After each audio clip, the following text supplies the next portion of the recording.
Елиезер.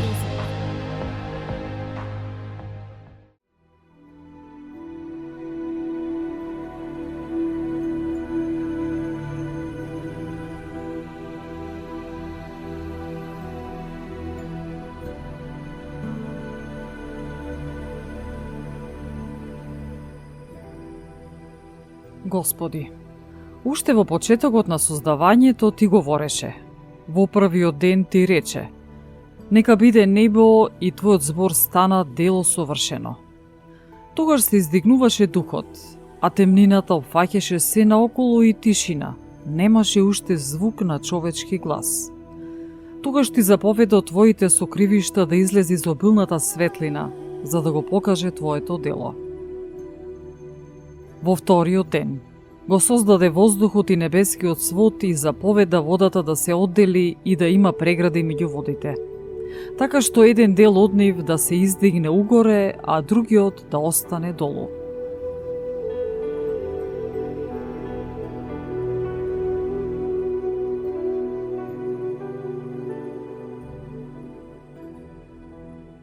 Во третиот ден Ти заповеда водите да се соберат во 1/7 дел од земјата, а 6 делови ги исуши, за да служат пред Тебе за сеење и обработување. Твојот збор излегуваше и веднаш се појавуваше дело. Одеднаш се појавија безбројно множество плодови и разновидни пријатни за вкусот свеќиња, непроменливи во својот вид, со неизречиво пријатен мирис. Сето тоа беше создадено во третиот ден.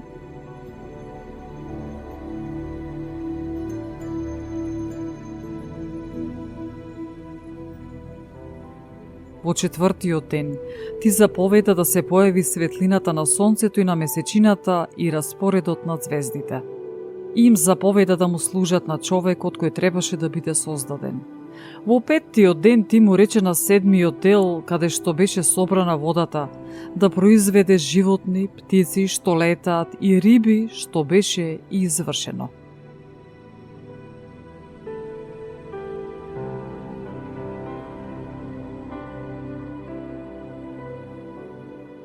Немата и бездушна вода на знак од Бога произведе животни, за да ги кажуваат сите родови Твоите чудесни дела. Тогаш Ти запази 2 животни. Едното се нарекуваше Енох, а второто Левијатан. Ти го оддели едното од другото, бидејќи седмиот дел, каде што беше собрана водата, не можеше да ги собере заедно. На Енох му го даде едниот дел од земјата и го запази, за да им служи за храна на оние на кои Ти сакаш и кога сакаш. А на Левијатан му го даде седмиот дел од водата и го запази, за да им служи за храна на оние на кои Ти сакаш и кога сакаш. А по 6-тиот ден Ти заповеда на земјата да произведе пред Тебе добиток, зверови и влекачи, а потоа го создаде Адам, кого го постави за господар на сите Твои созданија, од кого произлегуваме сите ние и народот кој Ти го избра.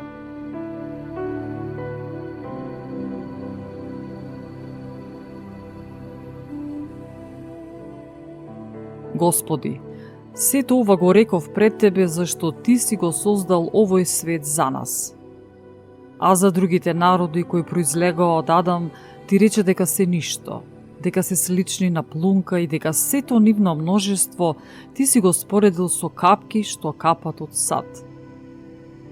А сега, Господи, ете, тие народи за кои Ти рече дека се ништо управуваат со нас и не проголтуваат.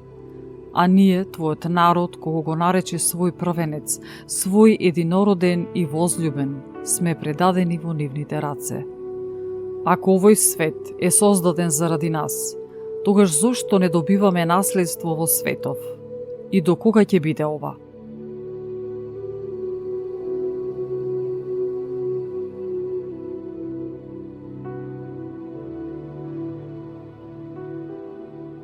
А Господ рече: морето е поставено во просторно место, за да биде неизмерно и длабоко, но влезот во него се наоѓа во тесно место, така што прилега на реки.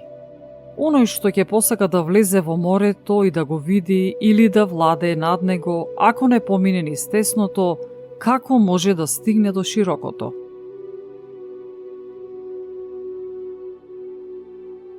Има и други споредби. Градот е изграден и расположен во рамнина и полне со секакви богатства. Но влезот во него е тесен и е поставен на стрмнина, така што оддесно има оган, а одлево длабока вода. Меѓу нив, односно меѓу огнот и водата, има само една патека, на која може да се смести само човечко стапало. Ако тој град му се даде на наследството на човекот, како тој може да го добие тоа наследство, ако никогаш не помине преку опасноста која се наоѓа на тој пат? Јас реков: така е, Господи. А тој ми рече: таков е и делот на Израел. За нив јас го создадов светот, но кога Адам ги наруши моите наредби, беше наредено да застане она што беше извршено. И стана влезовите на овој свет тесни, болни, мачни, мали, лукави, полни со неволји и бара многу труд. А влезовите во идниот век се широки, безопасни и принесуваат плодови на бесмртност. И така, ако оние што влегуваат, кои живеат, не влезат низ таа теснотија и неволја, тие нема да го добијат она што е приготвено. Но зошто се вознемируваш кога си гниежлив и зошто се возбудуваш кога си смртен? Зошто во твоето срце не ја примиш иднината, туку ја примаш сегашноста? Јас одговорив и реков: Владетеле Господи, ете ти одреди во твојот закон дека праведниците ќе го наследат тоа и дека грешниците ќе загинат. Затоа праведниците ќе можат да поднесат теснотија, надевајки се дека ќе бидат на широко, а оние што живеат богопротивно и откако ќе претрпат теснотија, нема да видат широчина.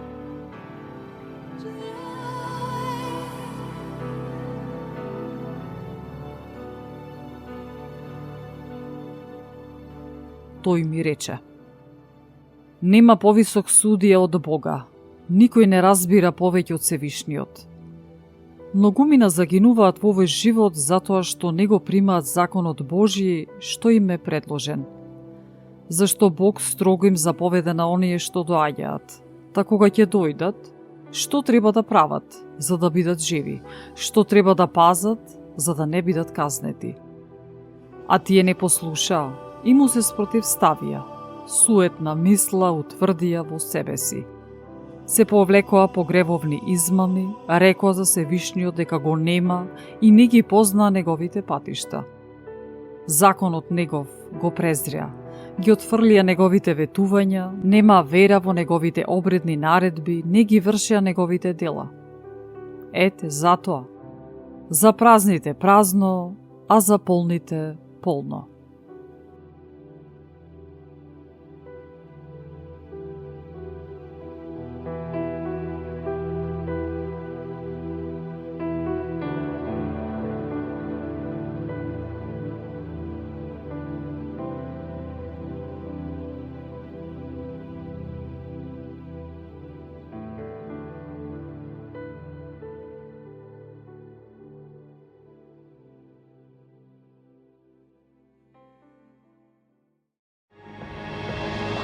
Елиезер.